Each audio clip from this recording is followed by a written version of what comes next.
Fala família Farol, sejam muito bem-vindos a mais um episódio do nosso podcast. Estou muito feliz porque, primeiro, a gente tem um cenário novo aqui, né? Você vai observar, daqui a pouquinho você vai ver como que está o nosso cenário, nosso ambiente aqui. Você já deve estar vendo algumas coisas diferentes se você está acostumado a assistir os outros episódios. E segundo, porque a gente está retomando depois de um bom tempo, onde a gente estava preparando esse cenário novo, preparando equipamento, preparando tudo para poder entregar melhor qualidade para você. E terceiro, porque o nosso convidado de hoje é muito especial e a gente vai debater um tema aqui, vai conversar e dialogar sobre um tema muito bom e, aliás, muito pertinente para esse tempo que a gente está vivendo.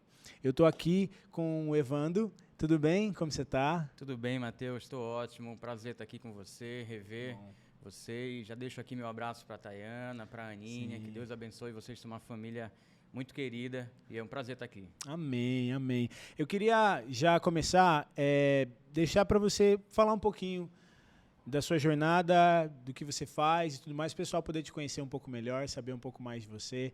Me diga aí o que você tem feito ultimamente e o que Deus tem feito aí na tua vida. Amém. Bem, eu nasci na Igreja Quadrangular, sou fruto dessa visão missionária, né? Cresci na Igreja da Pedreira, né? Acho que vi vários momentos desse crescimento da nossa família quadrangular.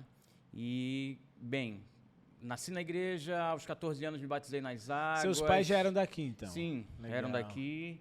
Eu tive esse Eles eram lá da Benjamin também ou não? Sim, uma parte, minha tia, na verdade, né? Legal. E aí ela que foi o farol que trouxe a luz para dentro da nossa casa. Muito bom. E aí depois de meus pais, e assim a gente foi a família inteira. Ou seja, tá desde a fundação aqui, sim, né? Desde sim. o início, assim, a família aí foi ramificando. E é muito importante falar sobre isso porque, assim, a gente quando aparece com algum trabalho, ele não surge do nada, né? Tem uma história, perfeito. Tem uma construção, né? Uma jornada com Deus que vai se consolidando, às vezes não sem lutas, com muito trabalho, com dificuldades, com tropeços, o Senhor levanta e a gente vai avançando.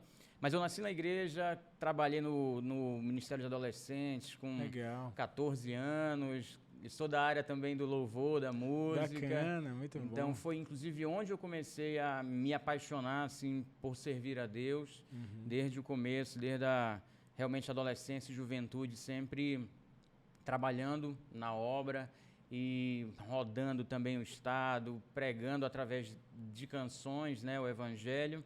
E aí a gente vai amadurecendo, vai crescendo, Deus vai chamando a gente para algo mais profundo, né? Sim.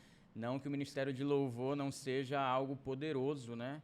Não, nós mas que saímos dessa raiz, a gente sabe o valor que tem, né? Uma equipe de adoração, uma ministração de louvores que sejam conectadas com o céu.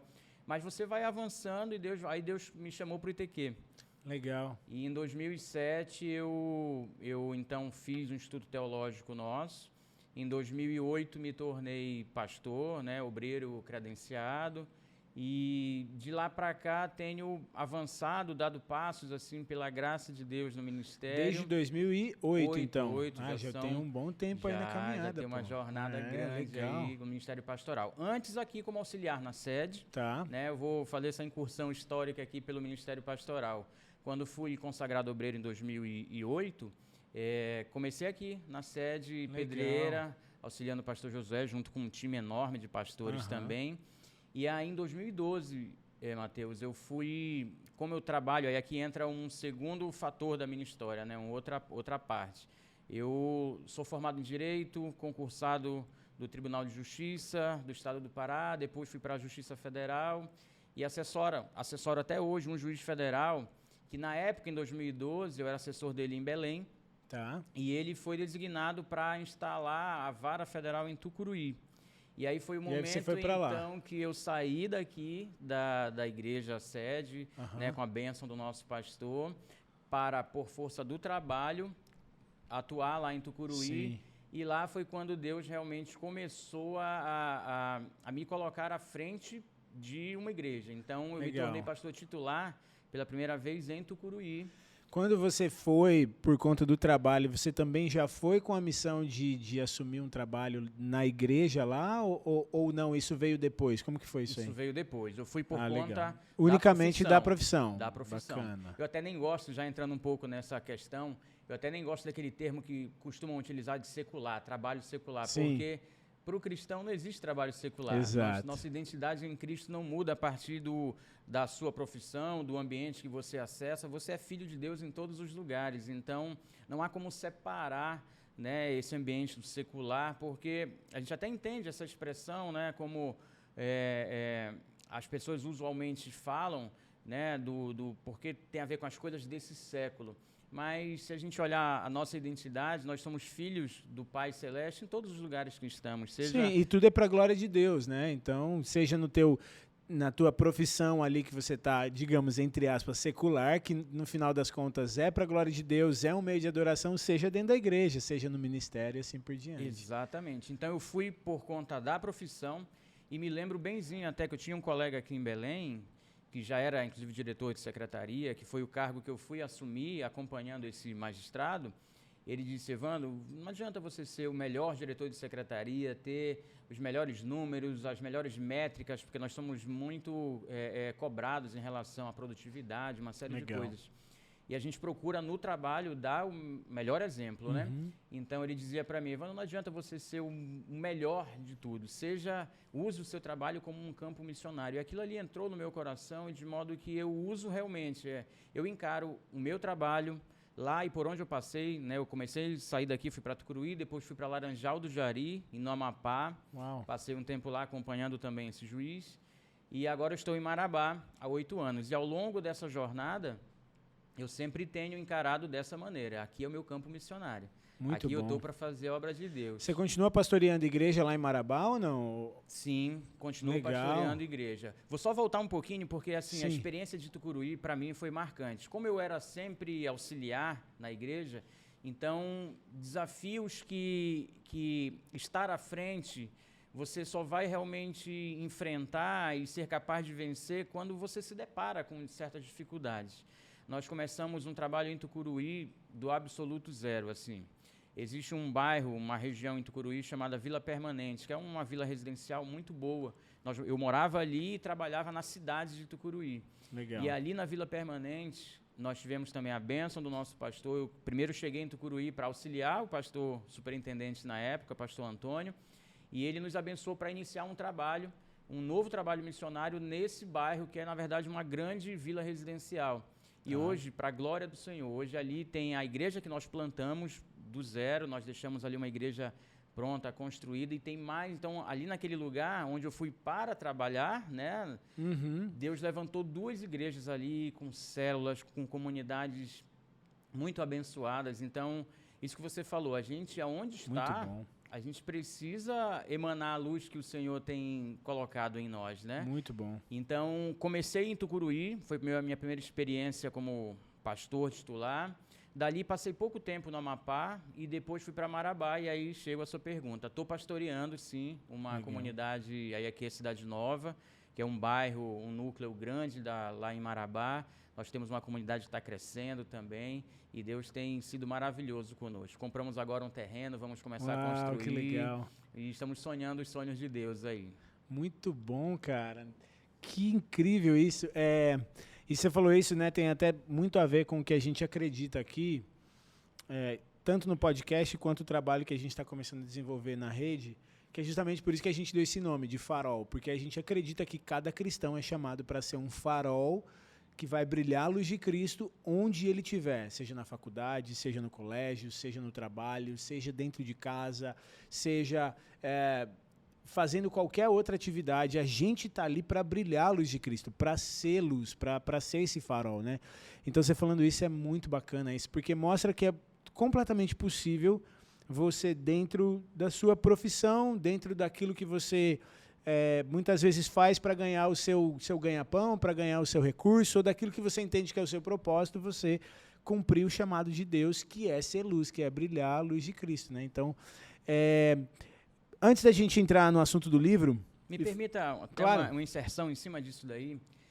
Quando eu entendi que o meu trabalho era o meu campo missionário, eu comecei a buscar em Deus estratégias para poder expandir essa luz. E aí, só a título de informação, estamos a Marabá há 8 anos e há 6 anos nós começamos lá uma célula na Justiça Federal. Uau, muito bom. E a célula tem o nome Sol da Justiça. Legal. E o Senhor tem feito coisas extraordinárias ali, Mateus, é impressionante como Deus só está em busca de corações disponíveis. Eu logo cheguei lá, eu já com essa chama ardendo, né? Aqui é o meu campo missionário. Eu preciso fazer desse lugar aqui aquilo que a oração que Jesus nos ensinou me recomenda fazer, né? Trazer o céu para a terra. Então eu preciso fazer com que essa realidade do céu se torne realidade aqui onde eu estou trabalhando. Então eu recordo que eu chegava antes dos colegas, orava no ambiente de trabalho. Eu tinha esse costume de orar na mesa, na cadeira dos magistrados, para que a justiça de Deus se estabelecesse ali. E Deus vai fazendo com que Deus vai movendo tudo para que esse reino possa realmente tocar o nosso chão, né? E eu, então, lembro que eu encontrei alguns irmãos lá em Marabá, que eram cristãos, lá na vara onde eu fui assumir, uma vara muito complicada. Ali, a vara que eu trabalho, ela envolve 14 municípios da região, uma vara de competência geral. Então, nós temos ações criminais, temos todo tipo de problema, improbidade administrativa, né? Então, é uma vara muito movimentada e para um juiz apenas, no nosso caso, né? Então, uma demanda, um volume de trabalho muito grande, uma cobrança também por parte da sociedade, de advogados, do próprio tribunal, CNJ, há toda uma estrutura judiciária que nos coloca assim, em posição sempre de muito alerta, de muito trabalho.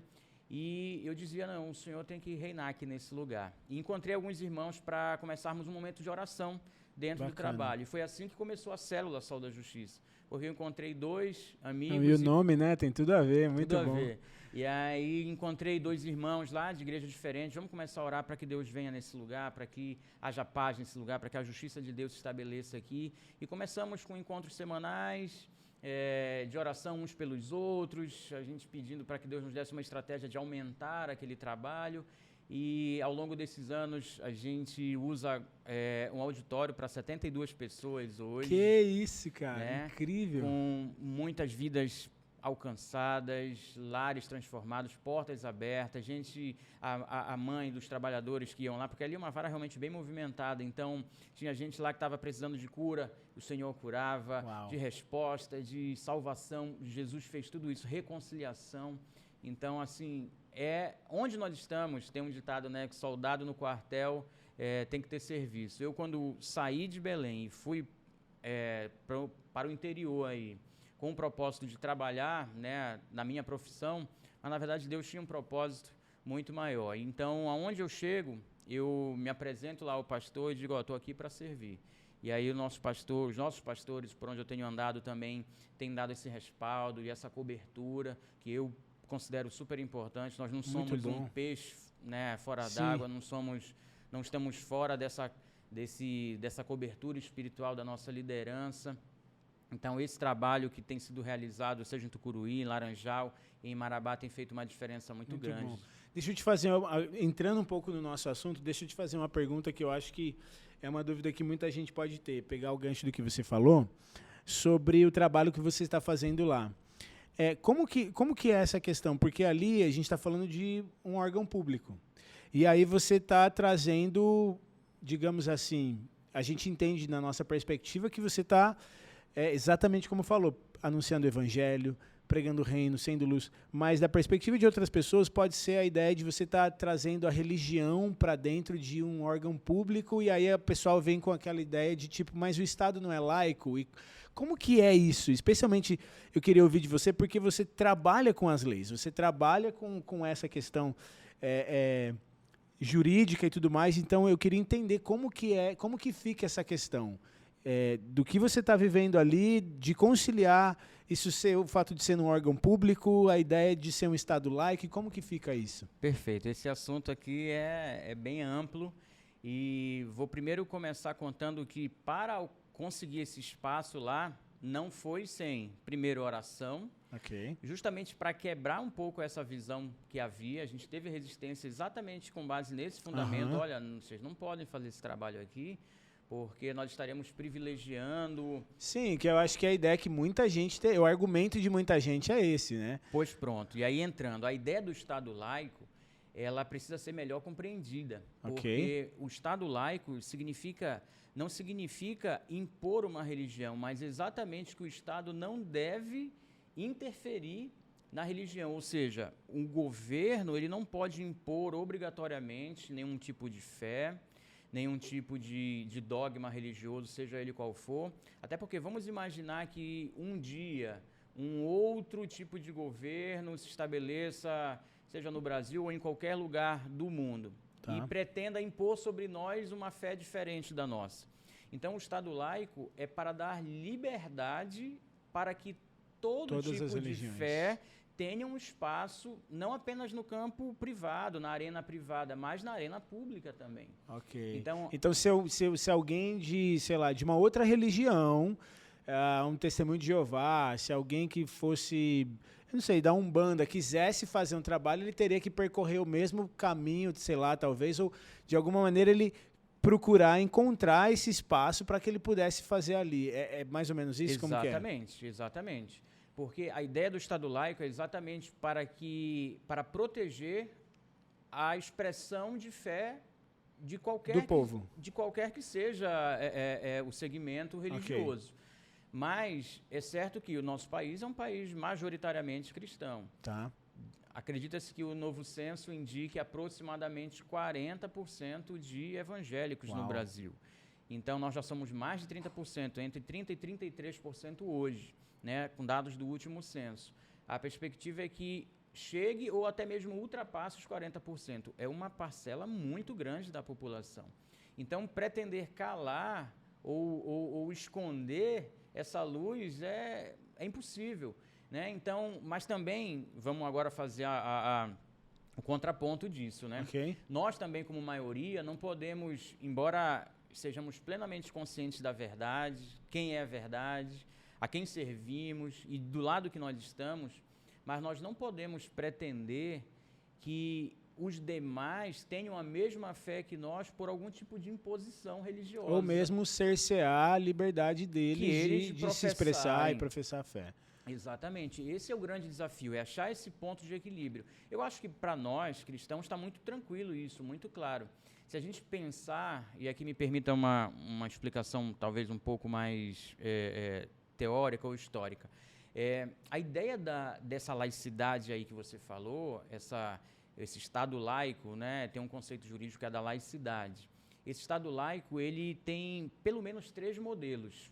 O primeiro, o francês, que é fruto da Revolução Francesa. E lá, como foi um processo revolucionário realmente de derrubada de um poder monárquico e religioso, qual era a ideia daquela laicidade francesa? Mata todo mundo. Proíbe de expressar a sua fé. A ideia, o iluminismo, ele carrega muito essa questão, vamos abandonar a fé e vamos agora enaltecer a razão. Né? Então, essa laicidade francesa é um modelo de laicidade. Isso seria diferente da questão, por exemplo, de como era na União Soviética, ou é semelhante? Na União Soviética já é parte de um projeto político, realmente. Mas eu acredito que sim, nós podemos associar. Tô entendendo. Sem dúvida. Porque o Estado era considerado ateu, então, especialmente quem, por exemplo, tem relatos, eu até li sobre isso, que a pessoa que ela fosse servir no exército soviético, ela não poderia professar fé, e ele era muitas vezes perseguido se a pessoa professasse uma fé, porque era estabelecimento de um Estado ateu, por exemplo.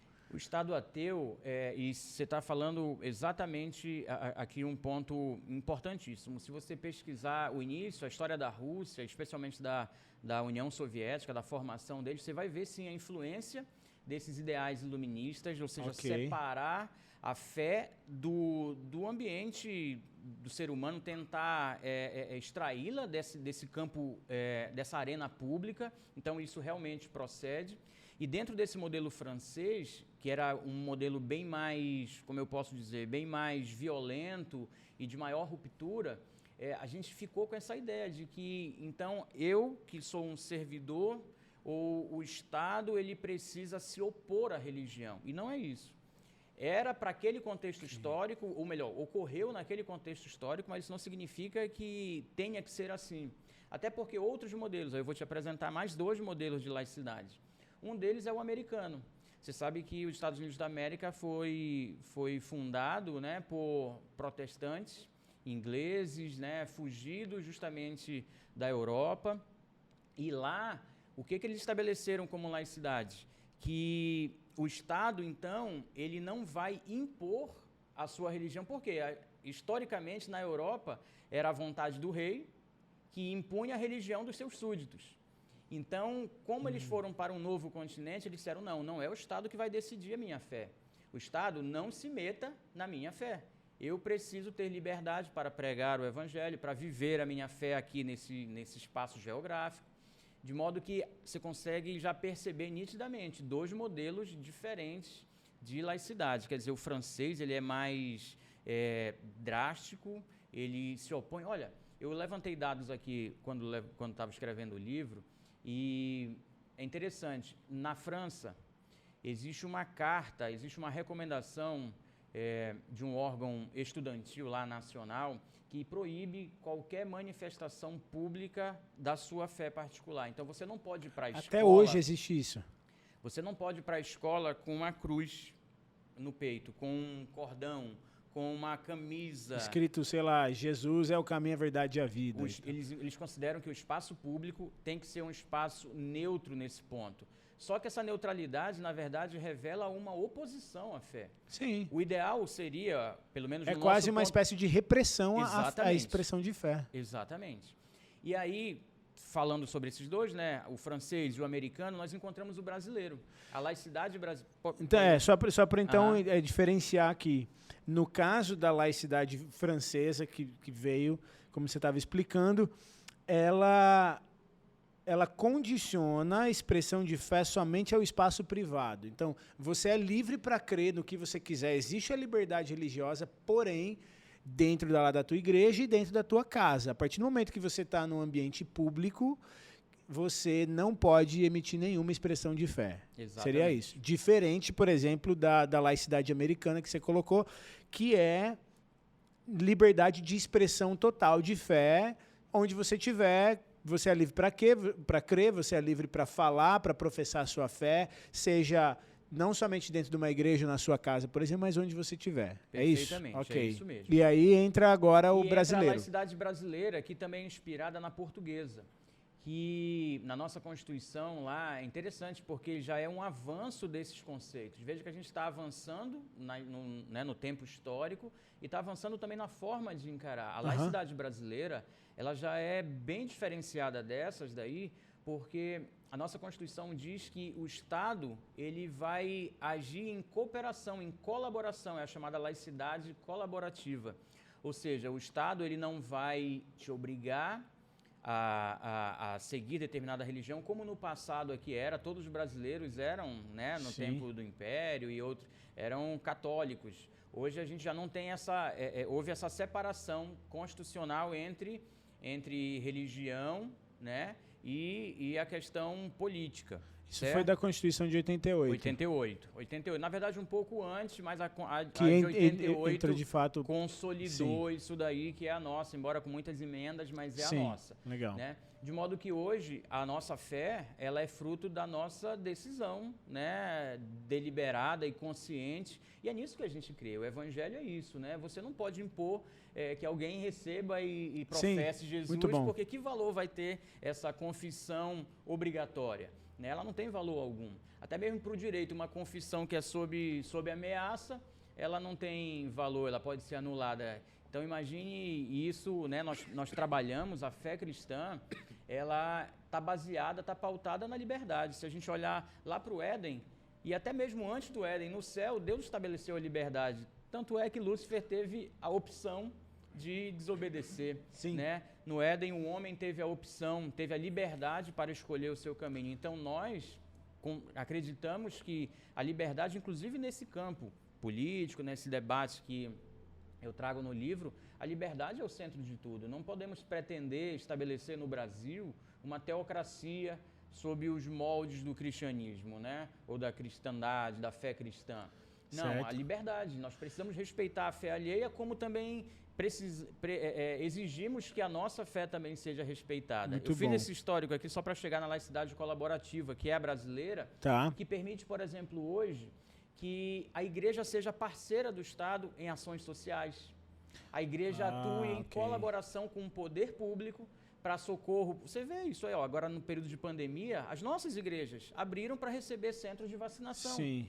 Isso só é permitido, por quê? Porque a nossa Constituição autoriza a colaboração entre igreja e Estado, entre o poder público e o privado, porque a instituição religiosa também é considerada, né, de fins religiosos, né? Mas, então, essa colaboração é fundamental. Ou seja, no Brasil, nós temos que superar essa ideia de laicidade francesa, de que nós não podemos expressar nossa fé no ambiente público. Uau. Né? Então, voltando àquela pergunta inicial, como foi isso no meu trabalho? Não foi fácil, porque isso está enraizado na mentalidade das pessoas, de que, olha, sua fé você guarda para você e aqui não é lugar de fazer reunião, aqui não é lugar de fazer isso e tal. Lembra de Daniel? Uhum. Daniel, quando foi orar, tinha que, mesmo dentro do seu quarto, orando, os seus inimigos ali usaram as leis para perseguir Daniel.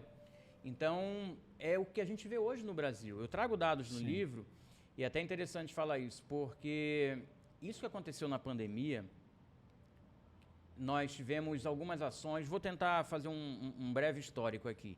Igrejas foram fechadas, você viu em alguns estados como São Paulo e Minas, a perseguição foi bem maior, padres, pastores presos, tiveram equipamentos de transmissão online, porque nos obrigaram a migrar para um formato que acabou, né, Deus acabou transformando em bênção para a expansão do reino, mas isso aqui é outro parêntese, né?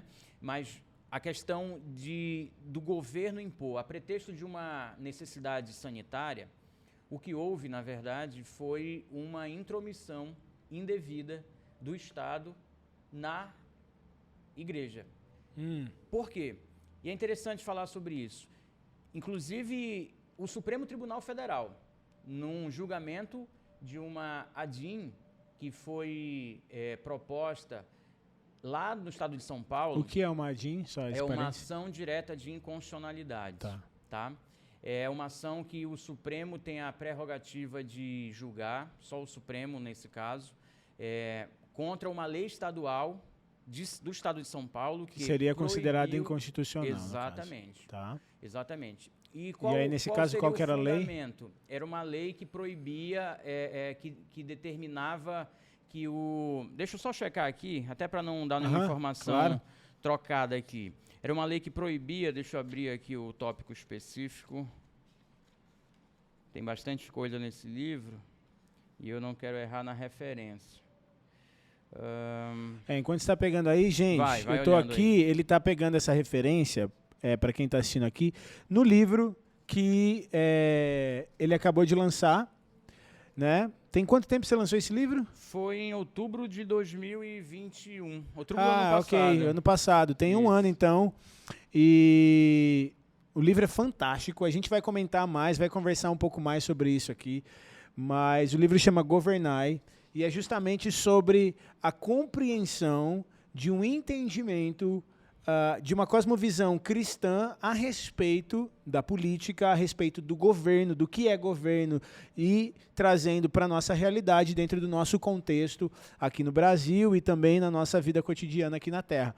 Então, assim, é um dos melhores livros que tem sobre o assunto. Tem muitos livros bons, mas especialmente de autores nacionais, é um dos melhores livros que a gente pode recomendar para você. E por isso que, quando eu e a Thay, a gente ficou sabendo, a gente tentou várias vezes falar assim, cara, você precisa ir lá, a gente precisa conversar sobre isso, porque esse assunto aqui, praticamente ninguém fala tão bem dessa forma, de maneira tão equilibrada, tanto bíblica quanto civil, né? Quanto secular, quanto natural. Então, o conteúdo disso aqui é muito bom.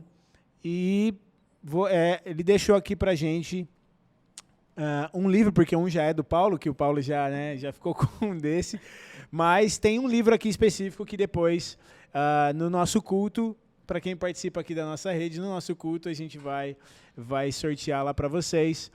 E eu quero encorajar depois você, a gente vai deixar todas as informações, tanto aqui na descrição do vídeo, quanto depois você pode procurar nas redes sociais também para você adquirir o livro, para você ter mais informações sobre isso. Mas vamos lá, continua aí falando para a gente sobre a lei, né? Você pegou aí a referência no livro? Isso, peguei, encontrei aqui. E antes, até, obrigado pelas palavras, fico muito honrado. Aliás, esse livro tem me surpreendido, sabe, Mateus? Porque, antes de falar aqui, deixa eu só comentar que quando eu estava escrevendo, eu sou professor de Direito e Legal. também de Cidadania no nosso instituto há mais de 13 anos. No nosso ITQ eu sou professor de Cidadania. Muito bom. E, então, essa temática da governo, política, sempre foi um tabu dentro da igreja. E quando Deus me impulsionou a escrever essa obra, foi nesse período de pandemia, onde muitos estavam, né, em teletrabalho em casa, eu varei as madrugadas ali para poder compilar conteúdo, ler muita coisa. Então, ele foi produzido nesse contexto. Não, e o melhor é isso, que você tem uma perspectiva jurídica da coisa. Não é só uma perspectiva bíblica ou teórica. Você compreende de lidar com as leis e lidar com essa questão no seu dia a dia. Então, isso eu acho que faz toda a diferença do que só não assim, diminuindo os teóricos, não diminuindo quem escreve só teologicamente, mas eu acho que falta conteúdo que traz essa junção, tanto teológica quanto teórica e prática, entendeu? Consegue juntar esses 3 pontos e você conseguiu fazer isso muito bem aqui. Glória a Deus por isso, porque realmente esse tem sido, assim, de quem eu ouço, e tem apontado esse mesmo diferencial, porque acaba facilitando a compreensão. Esse já é um assunto naturalmente assim, difícil de tratar, sim, de abordar. Além do tabu, existe a complexidade do assunto, né? Exatamente. Então, a linguagem do livro ficou acessível, sim, eu não quis fazer algo acadêmico demais, né? Mas também não podia fazer rasteiro demais, porque requer de nós também, como igreja, que a gente vá subindo o nosso nível para poder entender e se posicionar corretamente sobre questões como essa. Então, voltando ao assunto, lá do STF, aí que está interessante isso aí. E esse assunto aqui é bem delicado, é bem sensível. Na verdade, eu falei que era ADIM, então eu vou corrigir. É uma ADPF, que é uma arguição de descumprimento de preceito fundamental, que o Estado de São Paulo, né, teve essa ação lá. E, basicamente, o que se discutia nisso daí? Um decreto estadual que proibiu, que fechou as igrejas nesse período de pandemia. E onde eu quero chegar é que o STF entendeu por maioria que a proibição imposta pelo governo paulista aos cultos, às celebrações, ela não violaria a liberdade religiosa. Não violaria o núcleo essencial da liberdade religiosa. E assim, eu trago detalhes bem interessantes sobre isso, mas onde é que está o segredo? O que o STF entendeu naquela decisão? Ele disse que, olha, o Estado fechar a igreja pode. Pode porque o núcleo da liberdade religiosa não foi afetado, mas nós discordamos disso. E eu não estou sozinho, né? Na verdade, eu faço parte de um Instituto Brasileiro de Direito e Religião, faço parte dos grupos de estudos constitucionais deles lá. E assim, juristas que estudam há muito tempo, há muitos anos, inclusive com estudos fora do Brasil, eles defendem e sustentam, e eu me filio a essa corrente, que quando você começa a relativizar aspectos que são, no ponto de vista do Supremo, secundários, você está colocando em risco a própria essência. Porque você vai abrindo prerrogativas, né? E aí chega uma hora, quem vai botar um limite nisso no final das contas? E o STF falou mais ou menos aquele ponto de vista que você trouxe agora para a mesa. A sua fé, nós não estamos interferindo na sua fé, porque você pode expressar a sua fé no seu ambiente privado. Logo, na visão do STF, como não está entrando, digamos, no seu direito de crença, não estaria havendo uma violação à sua liberdade religiosa, o que não é verdade. Sim, porque não é o que prega a nossa Constituição, no caso. E, além disso, a sua liberdade de crença está em poder adorar na forma da sua dogmática e não na forma que o Estado lhe impõe exercer esse culto. Muito bom. E eu trago dados aqui, inclusive bíblicos, acho que foi, vou ter que socorrer aqui do próprio livro aqui para poder trazer essa informação. Mas na Bíblia, eu acho que foi Jeroboão, tá me escapando aqui, mas houve um momento na história de Israel em que um rei disse: vocês não vão para Jerusalém subir e adorar, vocês vão adorar da casa de vocês. Foi basicamente o que o Supremo fez, interferindo na liberdade religiosa. Porque, só para eu entender então, o correto a ser feito, digamos assim, é que não pudesse fechar as igrejas, e não fechasse as igrejas, no caso, e deixasse como uma livre escolha da pessoa não congregar mediante a situação que estava enfrentando. Como seria isso? Porque aí eu quero trazer a perspectiva de alguém que está nos ouvindo e que Perfeito. Talvez tenha essa mesma dúvida. Então, só que a gente estava numa situação de calamidade, Perfeito. certo? Da Covid, a questão da transmissão através da convivência, do convívio com as pessoas e tal. Então, como que seria nesse aspecto? A igreja deveria ter a liberdade de ficar aberta, mas como que fica... Com as restrições de cuidado sanitário, mas jamais fechar. Porque vamos lembrar que o contexto dessa ação aqui foi fechamento total. Ok, estou entendendo. Então, no momento... É porque isso não aconteceu aqui no nosso estado, né? Exatamente. Então, para a gente fica meio difícil de acessar, mais para quem está em outros estados. E me permitam um comentário aqui, que não aconteceu no nosso estado graças ao posicionamento de homens missionários nossos que estavam vigilantes e atuantes na esfera política. Né? Estamos num período eleitoral em que eu não posso citar nomes, Sim. Mas nós sabemos que foram representantes nossos, da nossa igreja, que atuaram em favor da liberdade religiosa, e o Estado do Pará foi um dos primeiros no Brasil a ter uma lei estadual que garantia essa liberdade religiosa.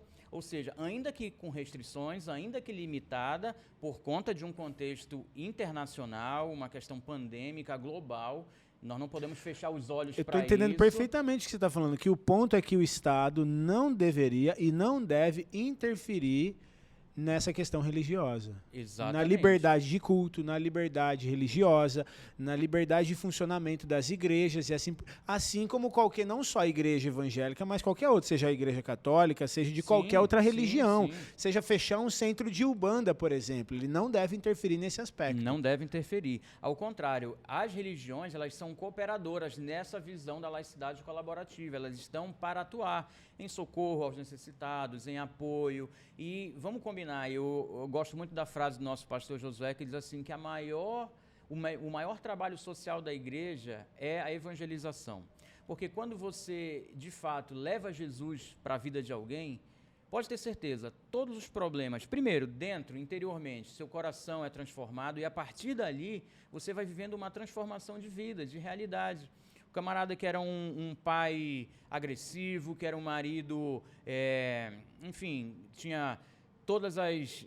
viciado, bebia, tudo mais. Quando Jesus entra na vida de alguém, você está fazendo, sabe, algo que é extraordinário, não apenas para a vida da pessoa, mas para aquela comunidade, para aquela família, para aquele bairro, para aquela cidade, para aquela sociedade, ela é abençoada através do Evangelho. Por isso, nós precisamos lutar ferozmente pela liberdade religiosa. Sim. Porque, e é isso que eu trago no livro, o livro não fala diretamente sobre política, o livro fala sobre a expansão do reino de Deus. Expansão desse reino que se dá em todas as frentes, inclusive na política. Você mencionou agora há pouco, a luz, ela tem que estar posicionada, a luz irradia o seu brilho, o seu calor, as suas qualidades em todas as direções.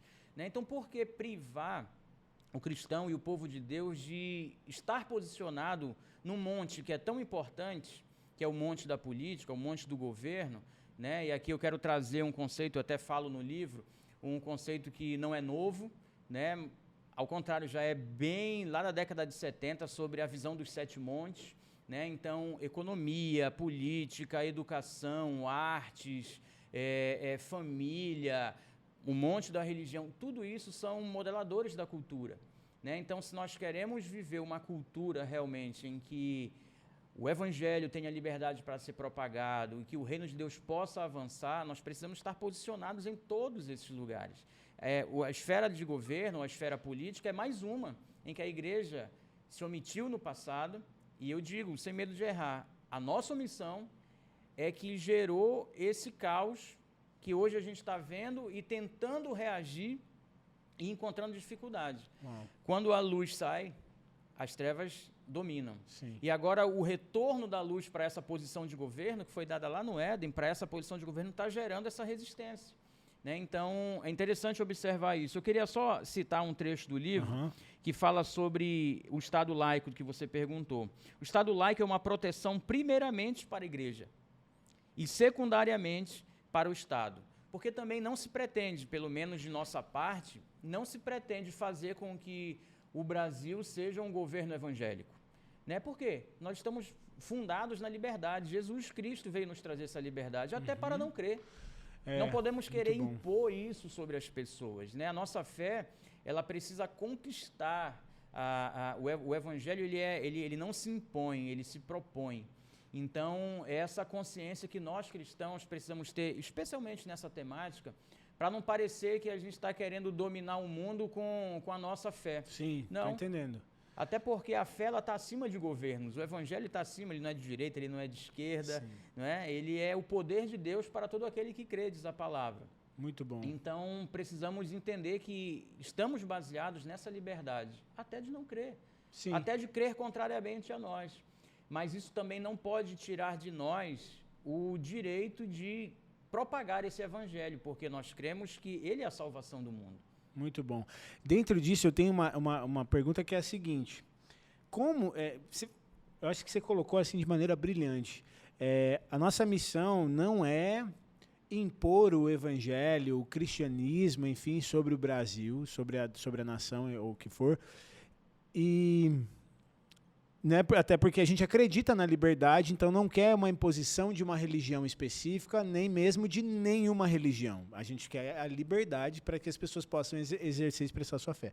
Agora, como conciliar essa questão de não impormos a nossa fé sobre a nação, mas, ao mesmo tempo, saber legislar de acordo com os princípios que acreditamos, entende? Porque eu entendo que a gente está numa democracia, a democracia a gente exerce através de representantes, no caso. Então, a gente elege representantes que estão lá para votarem de acordo com os interesses de quem os elegeu. Correto? Claro que a ideia é que se governe de acordo com os interesses de toda a população da nação. Porém, existe sempre esse jogo de, tipo, aquilo que aquela pessoa, aquele representante acredita, aquilo que ele carrega, a maneira dele o sistema de governo que ele entende, a maneira dele de pensar e de agir e tudo mais, vai influenciar um determinado grupo de pessoas que vai votar e que vai eleger, e se for a maioria venceu.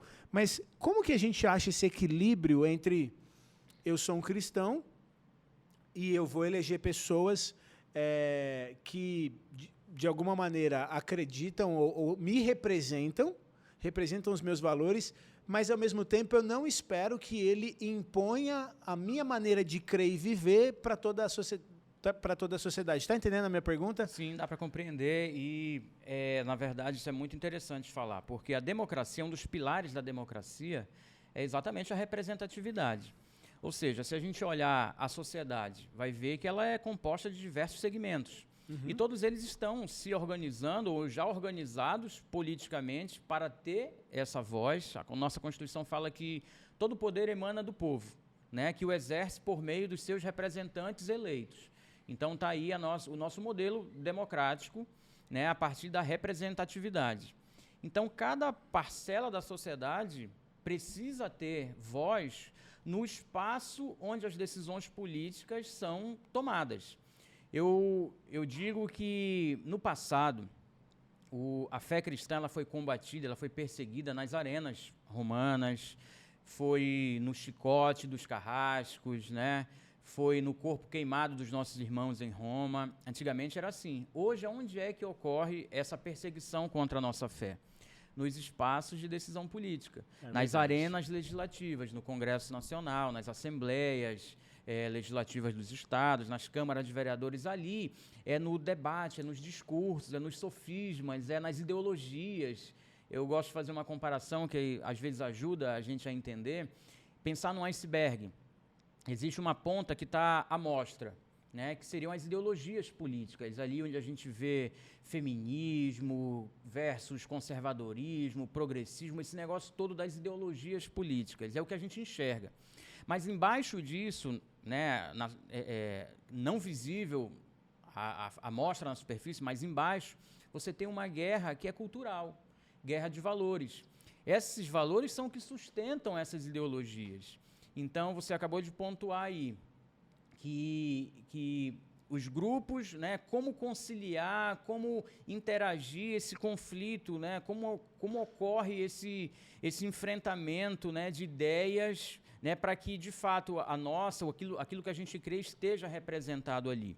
Então, só avançando. Porque, só, né, esclarecer que, tipo assim, ó, fica uma questão, eu já vi pessoas falando isso, e fica essa questão do tipo, não, mas eu como um cristão, eu não tenho que votar necessariamente segundo os valores que eu acredito, porque eu não tenho que impor o que eu acredito para a sociedade. Eu tenho que olhar qual o candidato que é o mais interessante, talvez, e elegê-lo. Porém, eu acho que isso, assim, né, posso estar errado, mas eu acho que isso é um pouco contraditório, porque se eu estou numa democracia, eu tenho todo o direito de eleger alguém que represente aquilo que eu acredito e aquilo que eu gostaria que fosse para a minha nação. Com certeza. Faz sentido isso? Todo sentido. Eu quero chegar lá só expondo esse modelo, né, das ideologias políticas, que é o que a gente hoje vê, inclusive no Brasil, de uma forma muito perigosa, muito polarizada, porque o campo político não deveria ser um ambiente tão hostil como está sendo, porque exatamente a ciência política é uma forma de encontrar o bem comum. Mas, naturalmente, que para nós, que não relativizamos a nossa fé e determinados valores, esse bem comum ele pode ser difícil de encontrar. Mas, no sentido de que, para os outros, né, a gente equilibrar, por exemplo, a gente não vai abrir mão nunca da defesa da vida. A gente não pode abrir mão de determinados valores, como a liberdade religiosa que eu falei há pouco. Então, pode ser que para muitos essa ideia do cristão na política seja um paradoxo, porque a política ela necessariamente impõe negociação, impõe articulação, conversa, uma certa diplomacia. Se você olhar a Bíblia, Abraão foi um grande diplomata, ele fez alianças, e a gente precisa avançar na nossa compreensão, e até a ideia da metanoia. Eu acho interessante, me permita um parênteses aqui, quando Paulo fala em Romanos 13 sobre a dupla cidadania cristã, e a gente lembrando que a Bíblia, ela foi, no caso as cartas, foram escritas sequencialmente, não havia ali aquela diferenciação entre capítulos e versículos, foi uma facilitação de estudo vindo posteriormente. Você vê em Romanos 12, Paulo falando que, olha, vocês não podem se conformar com esse mundo, vocês têm que mudar a mente de vocês, renovar a mente, né, para experimentar qual é a boa, agradável e perfeita vontade de Deus. Aí ele segue e chega lá, e olha, vocês são cidadãos do céu, mas são também cidadãos da terra. Assim, eu nas minhas meditações, eu entendi que, na verdade, essa metanoia, ela também precisa chegar até nós nesse campo da compreensão do nosso papel como cidadão da terra. Ou seja, ele fala, ele nos prepara, ele nos desafia a pensarmos diferentes, para podermos desfrutar, de fato, de um tempo na Terra, de um tempo histórico nosso, que seja, de fato, uma expressão do reino de Deus, da vontade de Deus. E aí, fechando parênteses agora desse Romanos 12, 13, né, que a metanoia ela nos faz perceber a nossa dupla cidadania de uma forma plena e completa, eu volto para a sua pergunta.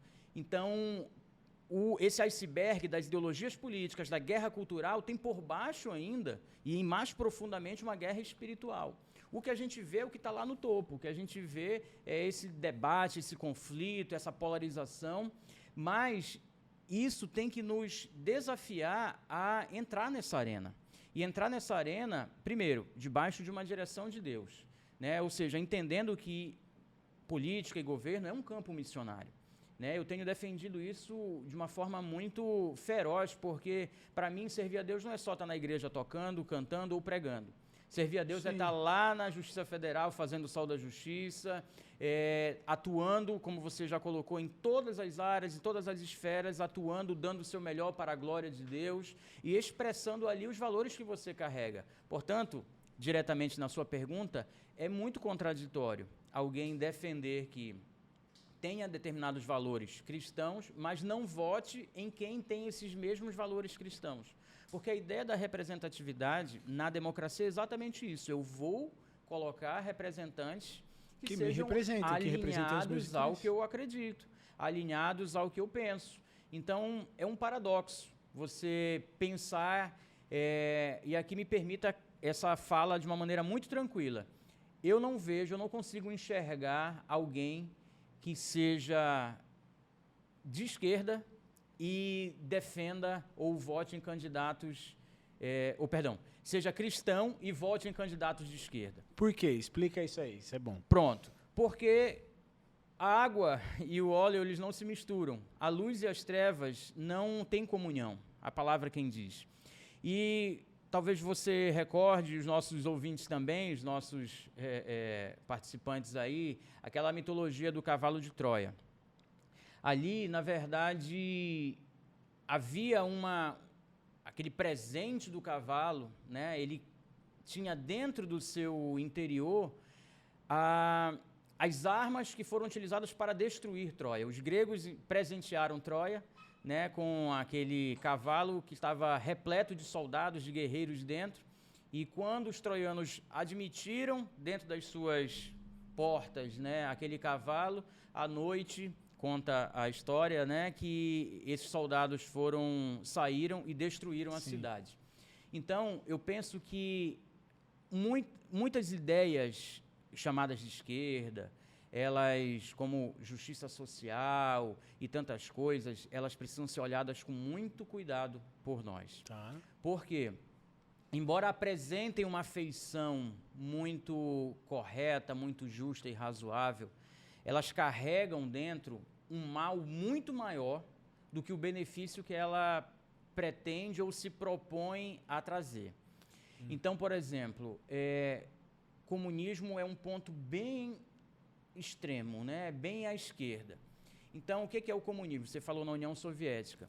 O comunismo, a gente sabe que historicamente não funcionou em canto nenhum. Quem adota ainda hoje, adota com ponderações, e mesmo essas ponderações não conseguiram tirar dele todo o mal que ele carrega, porque ele nivela por baixo o indivíduo, ele retira totalmente a liberdade das pessoas. A ideia do comunismo é o seguinte: você não é dono de nada, o Estado é dono de tudo. Quem é que quer?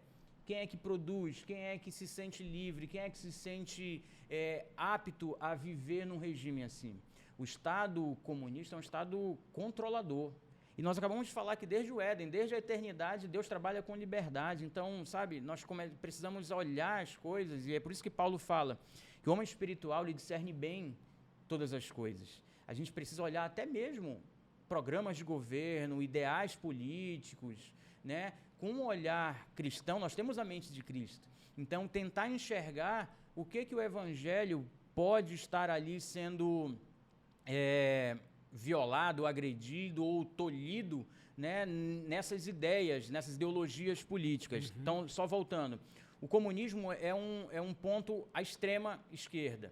E aí, como isso não funcionaria e não funciona na prática, existem as ponderações desse ideal mais extremo, que seria o socialismo. E aí você vai vindo para uma centro-esquerda, você vai caminhando com propostas que, se você olhar as pautas desse grupo, desse espectro político, você vai ver aquilo que é contrário, os valores que são contrários ao que a gente acredita.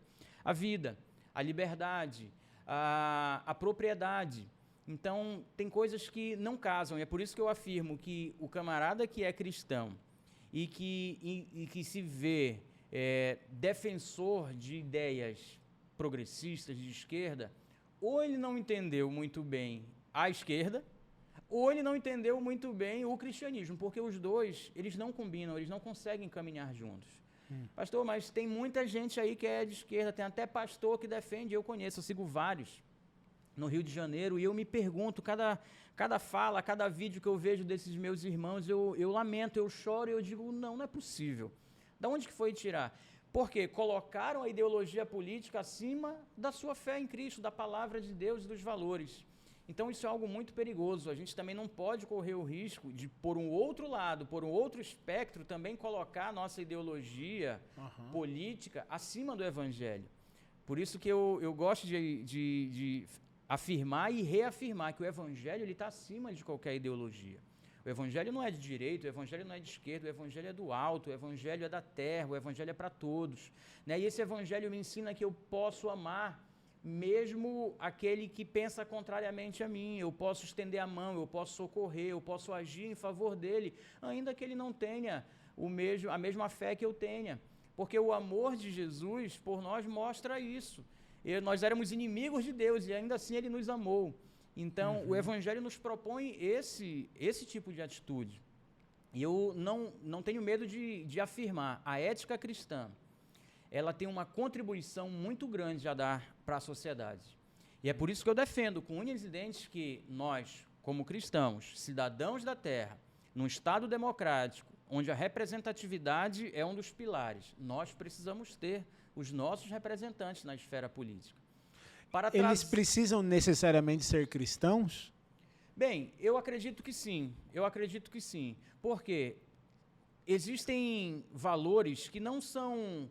que estão, por exemplo, a ideia da fraternidade, ela é bonita, ela é compartilhada com muita gente, né? Mas vai chegar um momento em que somente a fé vai te fazer perseverar nos valores. Tô entendendo. Porque no momento em que por exemplo, o grupo que o elegeu não é cristão, o grupo que o elegeu esse que não é cristão e que é representante dessa parcela da sociedade, no momento em que aquele grupo começar a cobrar dele uma posição que não seja bíblica, ele vai ceder.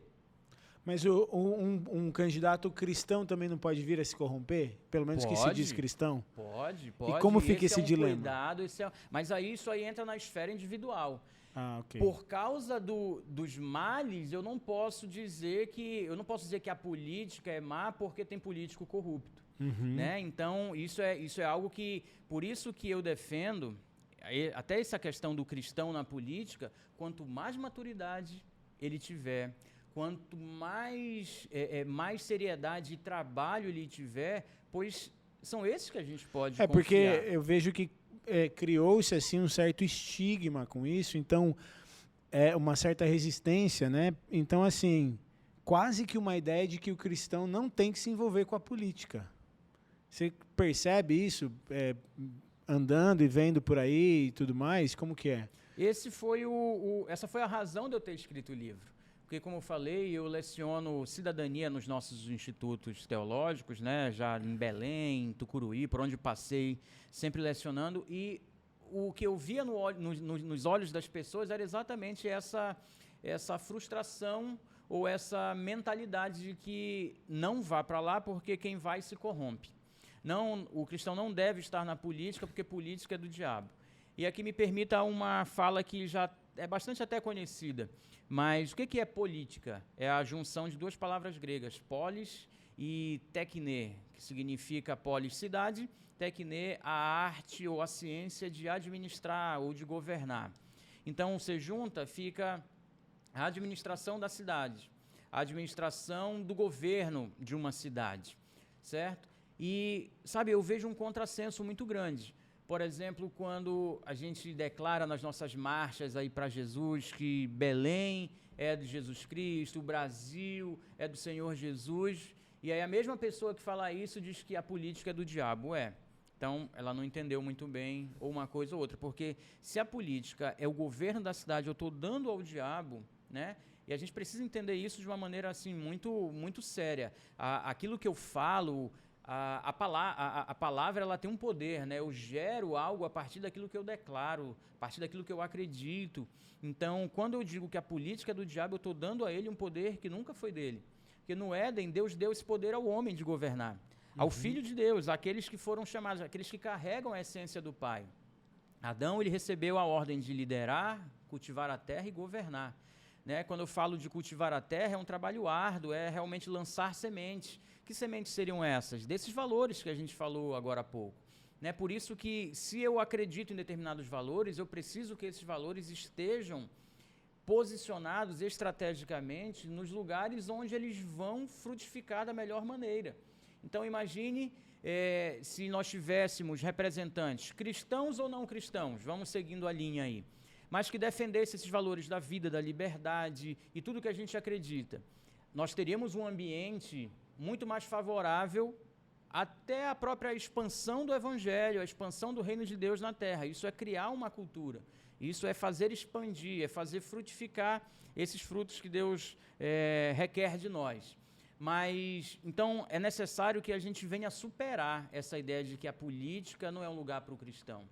Eu tenho rodado muito por aí, o estado inteiro, até a oportunidade de ultrapassar a fronteira também do Pará, levando essa mensagem desse livro Governar, e como eu disse, me surpreendeu a receptividade desse conteúdo.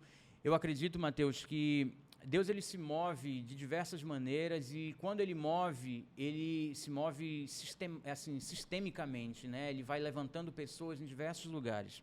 Esse assunto não é novo, não sou só eu falando sobre isso, né? Mas como eu disse, eu já trabalho esse tema há 13 anos, agora se consolidou nessa obra, que para minha alegria foi somada com muitas outras vozes, até com maior expressão nas mídias, que têm falado sobre esse assunto, de pastores que têm, e líderes, né, novos e mais antigos, que têm despertado para essa importância. Por quê? A igreja não pode ficar acovardada vendo as trevas crescerem ao seu redor. Jesus disse que seriam as portas do inferno que não iriam prevalecer contra a igreja. Ou seja, a nossa posição é de avanço. A nossa posição é de, vou usar esse termo, mas que não seja interpretado errado, de ataque. O evangelho ele precisa ir para fora, ele precisa sair das quatro paredes, quatro paredes da igreja que eu digo, né? Por quê? Só retomando aquela fala sobre o STF, o que eles disseram lá na decisão foi o seguinte: viva a sua fé dentro da sua casa. Não traga ela para a arena pública. Você não precisa congregar, você pode adorar o seu Deus da sua casa, pelos cultos online ou o que for. Então, uma interferência indevida. Mas quando nós olhamos para a Bíblia, nós vemos que Deus nos chama para discipular nações, para pregar o evangelho a toda criatura, né, na visão perfeita lá, publicamente e de casa em casa. Então, nós não devemos nos esconder. O mundo tenta nos colocar no nosso montezinho da religião. O mundo tenta colocar o evangelho somente naquele montezinho da igreja. E é por isso que Paulo, quando fala da dupla cidadania, ele diz: olha, não pensem como o mundo está querendo que vocês pensem. Vocês foram, eclésia, chamados para fora. Eclésia, no termo grego original, é a assembleia daqueles que decidiam o futuro da cidade.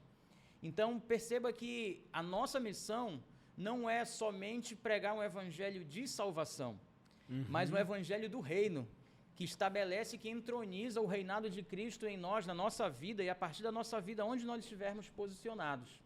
Por isso eu penso que estar posicionado no ambiente político é não apenas necessário, mas é urgente para nós. Porque as trevas elas ocuparam esse lugar de governo, de poder e de domínio, e elas estão tentando impor sobre nós, os nossos filhos, a mentalidade deles. Olha, se formos entrar aqui pela discussão de ideologia de gênero e tantas coisas, nós vamos realmente ver que esse assunto ele é urgente. Então, pegar esse gancho e fazer uma outra pergunta, porque está interessante o que você está falando. Há quem diga o seguinte, que a gente reduziu a disputa política, enfim, e as pautas políticas a essas questões, como aborto, ideologia de gênero, liberdade de expressão, liberdade religiosa, enfim. E que existem coisas mais importantes do que isso, como economia, a questão da fome, a questão uma reforma tributária, ou, enfim, outras coisas, né? O que você vê? Você acha que essas pautas, por exemplo, é possível uma pessoa falar assim, não, eu sou um cristão, mas eu não acredito que essa questão ideológica, essa questão de aborto, essa questão de ideologia de gênero, essa questão disso, daquilo, sejam pautas tão importantes. Eu acho que existem coisas mais prioritárias, como a economia, como isso, como aquilo. Então, eu não estou elegendo meu candidato, eu não vou votar pensando nessas coisas, eu vou votar pensando naquilo que eu acho que é o mais importante para o país. Como que fica isso? É realmente assim? Essas pautas, aborto, ideologia de gênero, liberdade de expressão, liberdade religiosa, não são tão importantes assim agora. Já tem essas coisas definidas na lei, então a gente não tem que ficar brigando por isso. Tem que ver o que é mais urgente na nação. É assim ou esse é um pensamento equivocado? Como você enxerga isso? Eu acho que nós temos que encontrar a medida certa para ambas as temáticas e o enfrentamento delas. Porque não há o que negar a importância de pautas e de assuntos econômicos no país que a gente está vivendo, assuntos que, digamos, interferem mais diretamente na vida das pessoas, isso está aí posto. Mas também não podemos dizer que esses outros assuntos mencionados, ideologia de gênero, isso também não está ou não deve participar do debate. Eu acho que todos devem participar, e todos esses assuntos fazem parte. É a ideia do cavalo de Troia.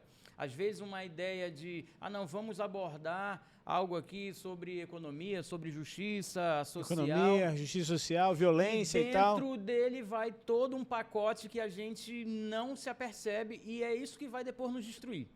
Né? Ou pelo menos destruir os pilares e os valores que sustentam a nossa sociedade. Né? A família, por exemplo. A gente sabe que todo esse trabalho tem sido assim, muito covarde, essa atuação das esquerdas identitárias, dessas pautas identitárias, sabe, contra a família, né, contra a infância. Deixa eu contar esse caso aqui, porque me causou, assim, logo que eu cheguei em Marabá, eu me espantei. Eu já era diretor em Tucuruí, de Vara, já trabalhei lá no Amapá, mas quando cheguei em Marabá, eu me deparei com um caso de pornografia infantil. Uau. E um caso muito triste, muito severo, assim. Eu tenho 3 filhos, né? Um de 12 anos, um de 10 anos e uma filhinha que na época que eu cheguei lá, ela está com 6 hoje, ela nem era nascida, exatamente. Mas quando ocorreu esse caso, ela tinha 1 ano mais ou menos. Mateus, eu cheguei em casa assim, com ânsia de vômito, sabe, suando frio por perceber a maldade, a crueldade do ser humano.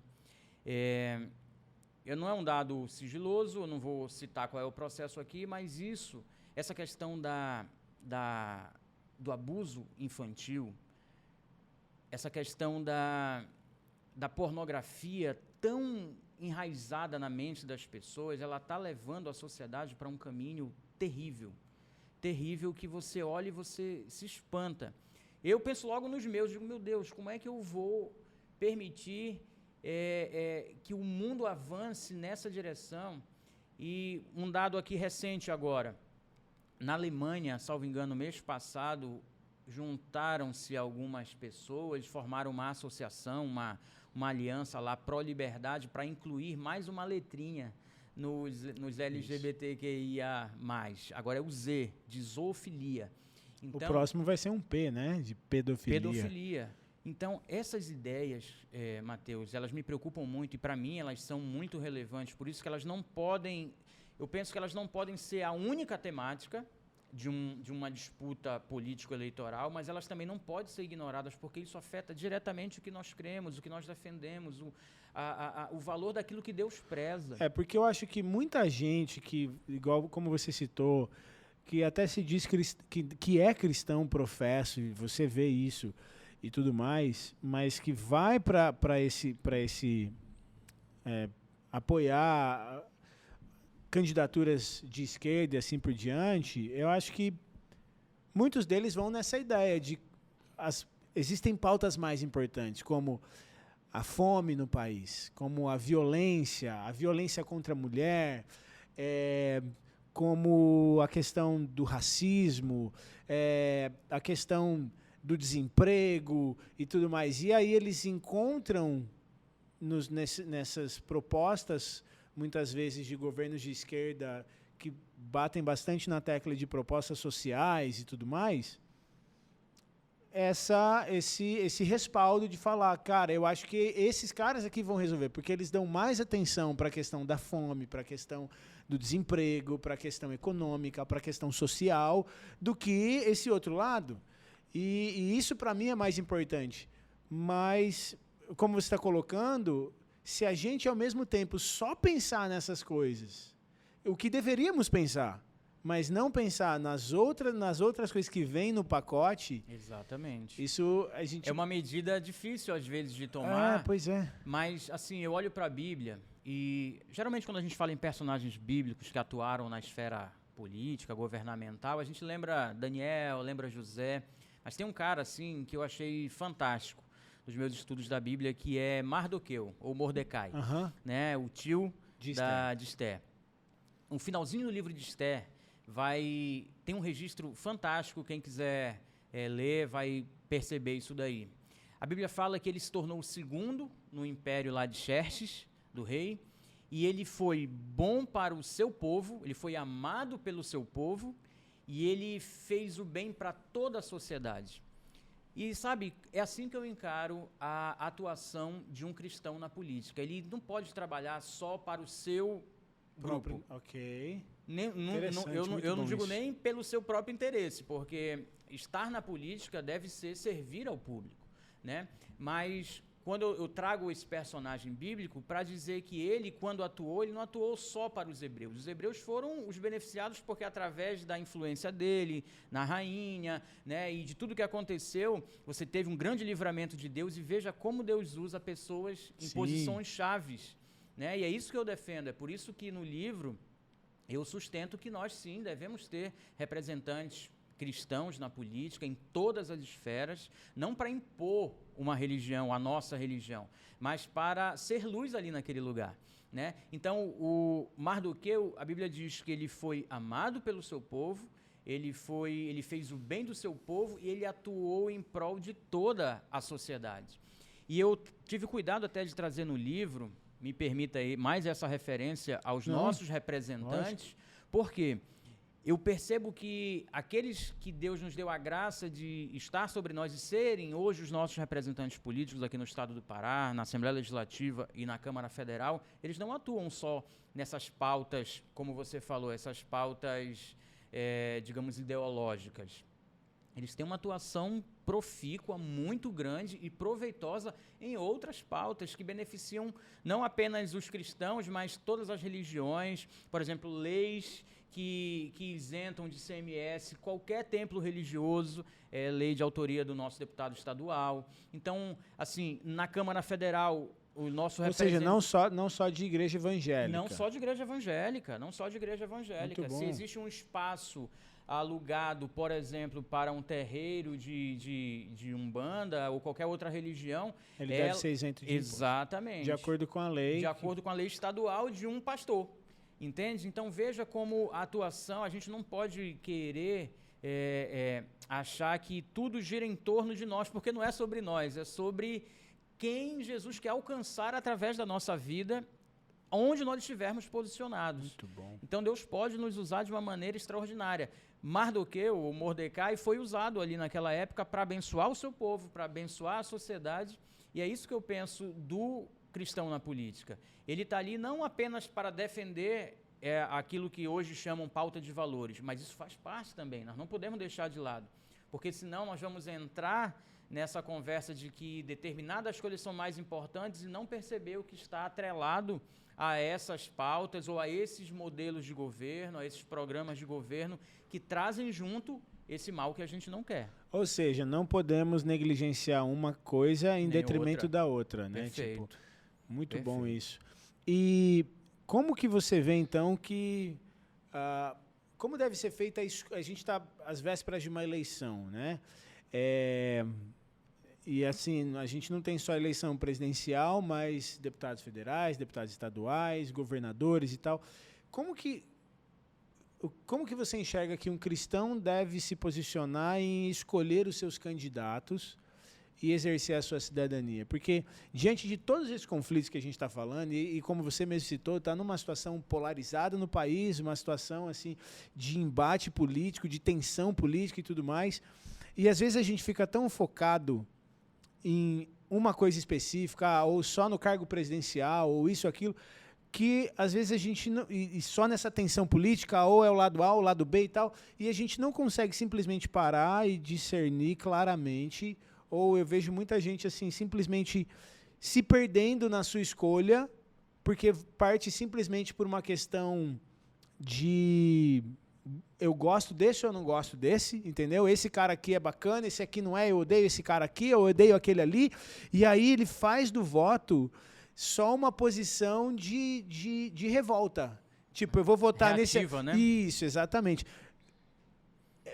Como que você enxerga isso e como que, de fato, nós deveríamos nos posicionar, entendeu? Entendo perfeitamente. Esse é infelizmente, é um sentimento generalizado, né? De que a política, ela se tornou um ambiente, pelo menos para nós, dentro das igrejas, um ambiente de muita resistência para muitas pessoas.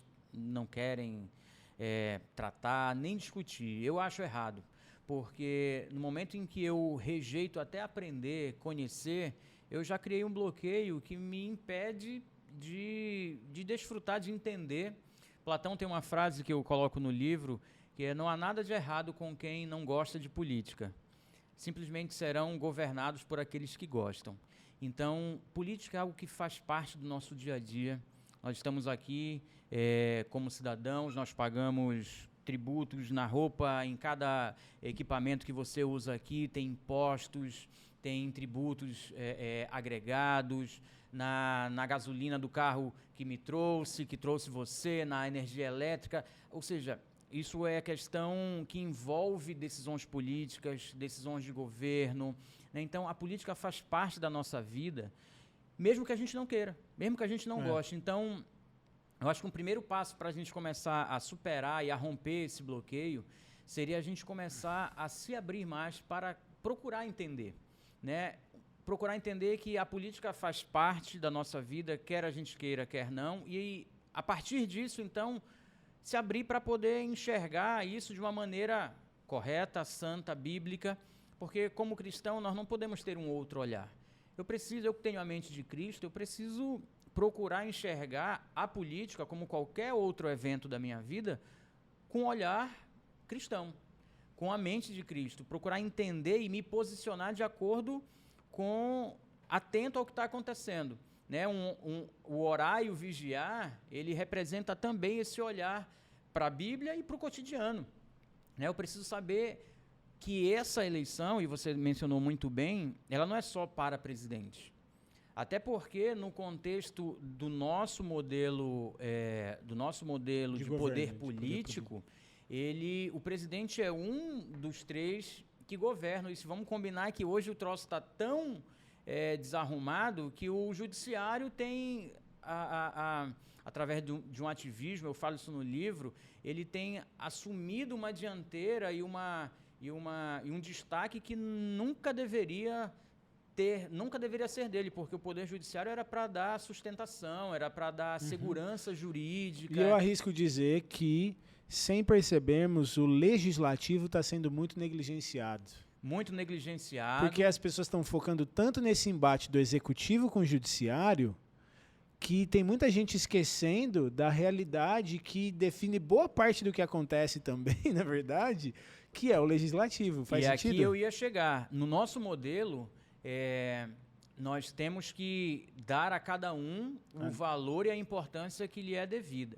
E só para concluir o raciocínio do judiciário, o que aconteceu? A nossa juventude, eu sou um defensor, não porque sou da área, né, jurídica, mas eu sou um defensor de que os nossos jovens se dediquem, estudem, se preparem para ocupar esses lugares no sistema de justiça, defensoria pública, ministério público, poder judiciário, como juiz. Eu sei que Deus tem levantado pessoas. Foi-se a época em que nos bancos das nossas igrejas se sentavam apenas pessoas sem escolaridade, sem informação. Hoje não é assim. Hoje os nossos membros, o nosso povo, ele tem, por conta de uma série de fatores, tem evoluído muito. Então, nós precisamos usar essa oportunidade que temos de pregar através de um podcast, de mídias sociais, para fazer com que os nossos jovens, e aqui um papel importantíssimo do seu trabalho, que é levantar pessoas para serem farol nessas esferas. Amém. Né? Então, servirem a Deus ali, imprimirem a sua marca nessa geração, né, e nas vindouras, a partir de uma visão bíblica do que é servir a Deus sem medo, como Mardoqueu, como Esther, como tantos outros que enfrentaram a fornalha, como os amigos de Daniel, né, como José, que suportou tudo, até a injustiça, mas ele se manteve fiel ali ao seu chamado, aos valores que ele carregava. Então, nós precisamos, de fato, despertar para essa necessidade de enviar missionários para o Poder Judiciário, Não, e assim, um parêntese aqui, todos esses casos que você citou, me veio uma luz aqui, eles estavam inseridos em governos que não eram de liberdade religiosa e muito menos democráticos, que eram governos que impunham a sua religião, impunham o seu modo de pensar e era aquilo e pronto, acabou. E ainda assim, esses caras, sendo cristãos, eles conseguiram romper essa ditadura religiosa, digamos assim, Perfeito. Do governo nos quais eles estavam inseridos e ser luz e transformar a realidade daqueles lugares. Que dirá a gente que está numa democracia representativa onde a gente pode ter total liberdade de expressão, de religião, de fé e tudo mais. Então, Perfeito. A gente tem muito mais espaço para brilhar do que esses caras tinham na realidade deles, por exemplo. Perfeito. Né? Só que por causa desse discurso e desses sofismas, né, a igreja tem se tentado calar a igreja. Mas voltando ali à tripartição de poderes, né, então temos o judiciário, temos o legislativo, que, como você bem colocou, ele precisa assumir o seu papel de protagonismo, porque é o legislativo quem cria as leis, o executivo as executa, por isso os nomes. Sim. Né? Então, não é o executivo que manda, o executivo cumpre o que a lei determina. Então, tudo é gerado no legislativo. Daí a importância de escolhermos bem, no nível federal, o Senado, né, o senador e os deputados federais, porque são eles que vão deliberar, o futuro da nação está na mão deles. Né? Lógico que eles também não governam sozinhos, né? Há um espaço ali para o debate, para os enfrentamentos, por isso que eu mencionei ainda agora há pouco as arenas romanas, né? Eu tenho dito que os nossos missionários hoje, eles são como os gladiadores, né? Eles precisam ser valentes, corajosos, porque ali é o campo onde os leões estão para atacar, e nós não podemos nos acovardar como igreja de ir para esse enfrentamento em defesa da fé, em defesa dos nossos valores, em defesa da Bíblia, mas também lutando por liberdade, também lutando por aquilo que é de direito no campo da economia, no campo social. Eu tenho aqui, no apêndice do livro, eu trago as leis que foram aprovadas, propostas e aprovadas pelos nossos representantes. Então, tem uma gama de assuntos que a gente muitas vezes não sabe, mas que eles estão lá atuando pela produção, pela economia, por geração de emprego, sabe, por uma gama de assuntos que acabou que o debate político, você mencionou agora há pouco, ele meio que se restringiu a essa questão, né, dessas ideologias aí. Mas a política é muito mais, e nós podemos servir de uma maneira muito mais eficaz. Como eu disse, a ética cristã, ela tem muito a contribuir. Se você olhar, tem uns personagens fantásticos do passado, cristãos, que mudaram a história da sua nação a partir do seu testemunho e da sua fé. William Wilberforce foi um político britânico que nem cristão era, mas se converteu ao cristianismo, e a partir da experiência dele com Deus, ele começou a trabalhar, você falou em racismo mais cedo, ele começou a trabalhar para combater, exatamente, ele conseguiu primeiro interromper o tráfico de negros, depois, isso para a Inglaterra, depois ele conseguiu, com a sua atuação política, abolir a escravatura em todo o Império Britânico. Sim. Então veja como um homem, a partir da sua fé cristã, foi capaz de mudar a história do seu país e do mundo todo, porque hoje a escravatura... E exercendo política, fazendo política, né? Política. Então, política é missão. Nós precisamos encarar a esfera política como um campo missionário e levar os nossos valores, e levar o valor, aquilo que Deus ama, levar para esse ambiente. Da mesma forma, aquilo que Deus abomina. Se a gente olhar lá, Provérbios, não tenho a referência aqui, mas você vai ver as 6 coisas que Deus detesta e as 7 que Deus abomina, né? Então, ali você vai ver derramamento de sangue inocente, você vai ver, está falando de aborto, está falando lógico, de outras coisas, mas também de aborto. Então, eu estou trazendo isso porque, veja que aquela questão que você levantou, ela não pode ser a única, mas ela também não pode ser descartada daquelas pautas, ela não pode ser descartada se nós cremos na Bíblia, se nós cremos naquilo que ouvimos, né, da palavra de Deus. Então, elas precisam se somar para promovermos o bem, que é o propósito da política, é isso, promover o bem de todos. Até porque existe um grupo, vou pegar a questão do aborto que você citou, existe um grupo que luta ferrenhamente para a legalização do aborto. Aí o meu papel, que sou alguém que não acredito que isso é bom, eu não acredito que isso deva ser legalizado, é simplesmente ficar omisso e olhar, e tudo bem, tem que governar para todos, então, se eu não sou a favor do aborto, eu não vou querer impor isso sobre outras pessoas, quem quiser que faça, então legaliza, porque qualquer um pode fazer. Peraí, eu estou me contradizendo, porque eu estou dizendo que só eles podem lutar a favor dos interesses deles, mas eu não posso lutar a favor daquilo que eu entendo que é melhor para a minha nação. Essa é uma omissão terrível. E eu, como falei mais cedo também, eu acredito que muito do que a gente está vivendo hoje nesse campo da política governamental é fruto da nossa omissão. Quer dizer, nós não podemos correr esse risco novamente. Deus ele sempre trabalha de forma intergeracional, né? É o Deus de Abraão, de Isaac, de Jacó. Você vê uma conexão entre o passado, o presente e o futuro, né? E por que eu estou falando isso nesse contexto do aborto? Porque Deus tem um propósito muito maior a cumprir além de nós, né? Nos nossos filhos, nos filhos que estão sendo abortados por aí.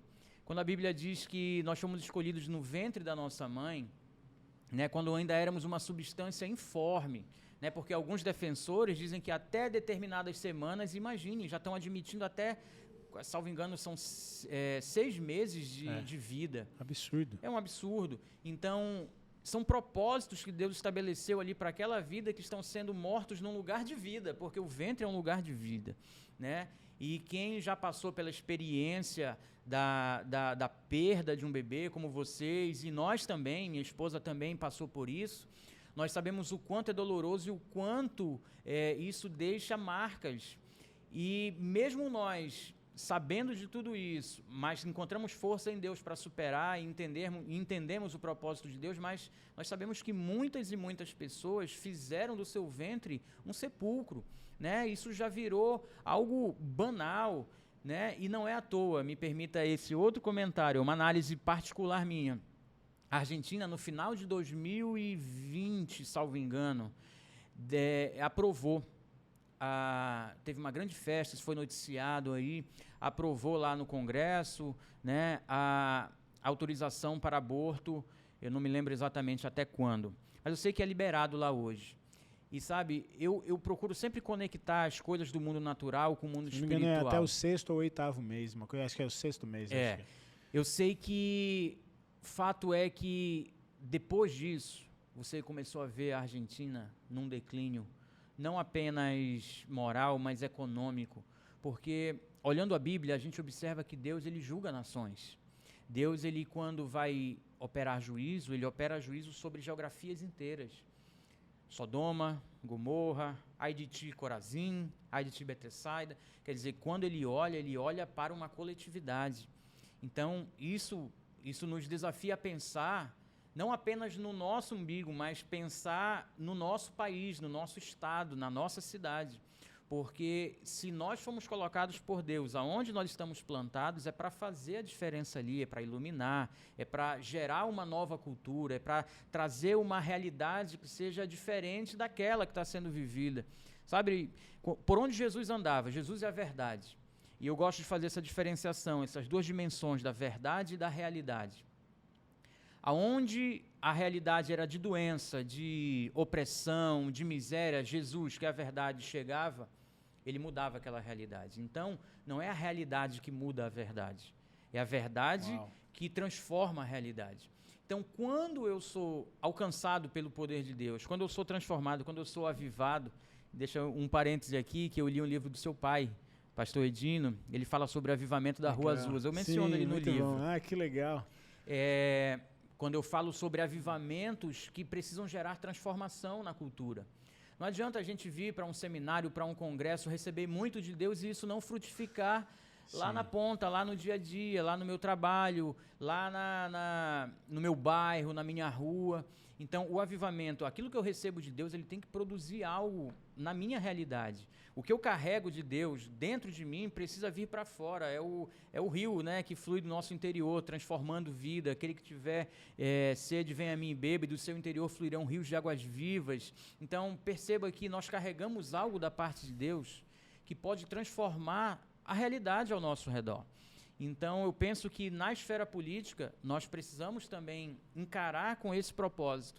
Bem, eu estou aqui, eu posso irradiar essa luz, eu posso fazer jorrar esse rio de vida, eu posso trazer valores que são mais elevados, eu posso trazer um valor que hoje é desprezado pelo mundo, mas para Deus continua sendo caro.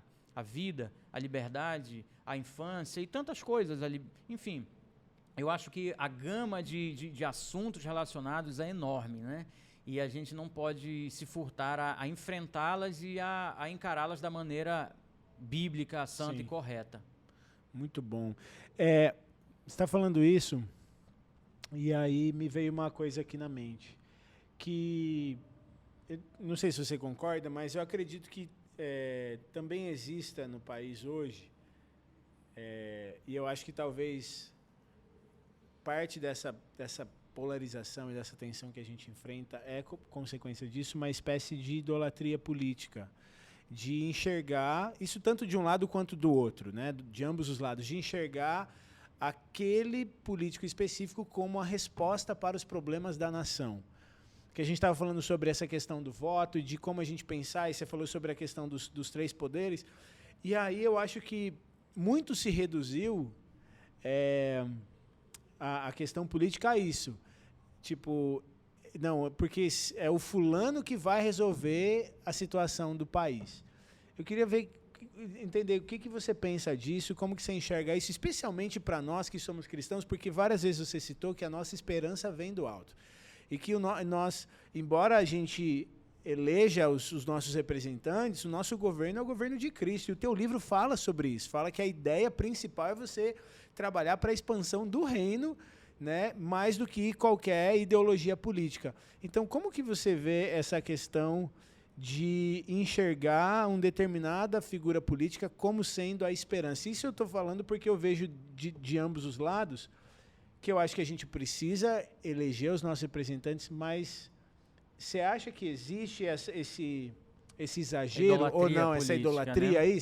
Como que você vê isso? Sem dúvida que existe. E muito oportuna essa pergunta, porque se nós olharmos na história antiga, bíblica e até os tempos atuais, sempre que os modelos autoritários, eles elevam a figura humana daquele líder como sendo o Salvador. Né? Então, se você olhar, citamos, por exemplo, Daniel aqui, né? Se você olhar que foi justamente por eles e ele e os seus amigos não se curvarem à estátua de Nabucodonosor, que eles experimentaram o livramento, mas a estátua ela é muito simbólica, porque ela representa a figura humana, né, que se torna e que se autoproclama o Salvador, o principal. E é por isso, Mateus, que a igreja ela é tão criticada, ou ela é tão resistida no espaço público, porque a igreja ela só se dobra a um Senhor, Jesus Cristo. Amém. Ela não se dobra a nenhum governante. Aí você vai me dizer, não, mas o que a gente vê hoje é, de parte a parte, uma idolatria, e eu concordo, isso é perigoso. Porque nós, como igreja, não podemos depositar a nossa fé em ser humano. Nossa fé está em Deus, que você já acabou de falar.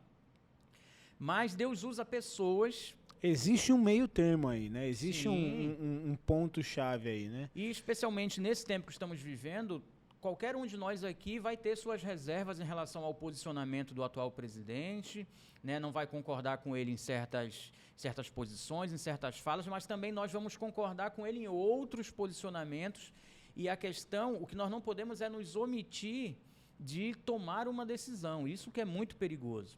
Mas também não podemos idolatrar alguém, seja A ou B, achando que a solução virá dele. Porque, como eu disse, a igreja ela não se rende a qualquer homem, a qualquer ser humano, mas somente a Cristo. E isso me lembra a primeira fala sua aqui, a ideia da relação, né, entre igreja e Estado. Veja, política e religião, elas devem estar trabalhando, cooperando, elas interagem de uma maneira saudável. O que não pode haver é igreja e Estado numa relação de domínio, quer de uma sobre a outra. Não sei se deu para perceber. Igreja e instituição, Estado e instituição, elas não podem sobrepor-se umas às outras ou se imiscuir de tal modo que... é o que você falou, assim, o Estado não pode impedir ou legislar sobre a igreja no sentido de impedi-la de exercer o seu papel, de expressar fé e tudo mais. E a igreja também não deve dominar sobre o Estado, porque senão... Para impor a sua fé a quem quer que seja. Sim. Então, essa relação Estado e igreja, ela não é saudável.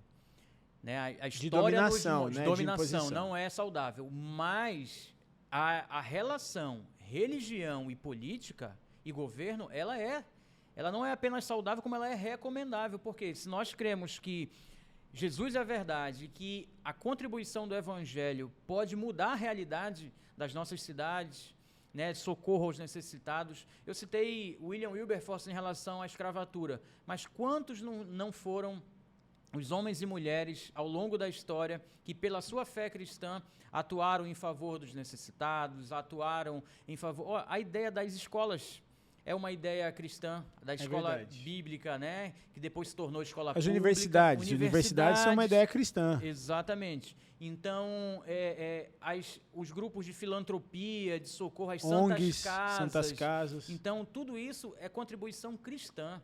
Então, quem fala hoje que o cristianismo não deve estar na arena pública, ou é mal intencionado, ou não conhece nada de história, porque a contribuição que o cristianismo já deu e ainda pode dar para as nossas sociedades é muito grande.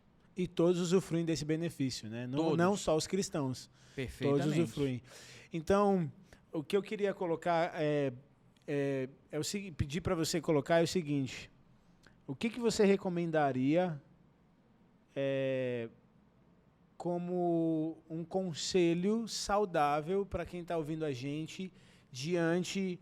Especialmente que a gente está aqui há poucas semanas das eleições, o que você recomendaria como um posicionamento saudável? O que a pessoa deve ponderar, o que ela deve considerar antes dela exercer o voto dela? Tipo, olha, é importante que você pondere essas coisas como um bom cidadão, como um cristão e assim por diante, para que você exerça bem a tua cidadania através do voto. O que você recomendaria? Bem, seriam muitas as recomendações, mas sem dúvida a principal é perceber e encontrar naquele candidato ou naquele programa de governo o que está, digamos, nas letras pequeninas, né? Legal, bacana. Porque muita coisa vem disfarçada de boa, né? O próprio diabo se disfarça de anjo de luz para enganar o cavalo de Troia, porque essa pauta econômica, essa pauta desses assuntos mais triviais, eles estão em todos os lugares, estão em todos os programas de governo, você vai encontrar. Se você gosta ou não de uma, aí é uma opção individual, é a liberdade que cada um tem.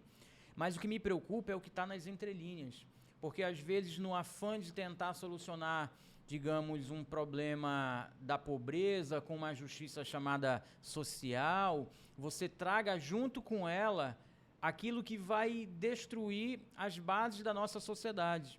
Então, a minha orientação, o meu conselho é: avalie quem são os candidatos, a história deles, o que já fizeram em prol, como eles encaram o evangelho. Porque nessa época, Mateus, é muito comum você ver político cristão, né? Nossas igrejas são assediadas por gente querendo apoio e tudo mais. Eu estou no interior do Pará, isso acontece de uma forma muito feroz lá. Então, nessa época, gente que... Na nossa igreja, nem tanto, na nossa denominação, porque sabem da nossa aliança. Mas nas demais comunidades, o camarada que nunca participou de uma ceia, sim, vai no domingo lá e chora, entendeu? Então, você vê nitidamente que é uma manipulação, que é uma manobra. O cara é um político cristão. O que nós precisamos, e isso é um ponto de vista meu, e eu respeito quem pensa diferente, nós precisamos de cristãos políticos. Aqueles cuja fé, de fato, estejam enraizadas em Deus, que a gente conheça a história, que a gente conheça o passado, que a gente sabe que estão conosco aqui nos nossos cultos, não apenas os grandes eventos, mas estão pagando um preço pela pregação do Evangelho, pela expansão do reino de Deus. Bom. Eu sou defensor, sim, de cristãos na política e vou além, de líderes na política, de pastores, porque, como eu disse mais cedo, a experiência pesa muito. A bagagem que eles carregam é muito grande.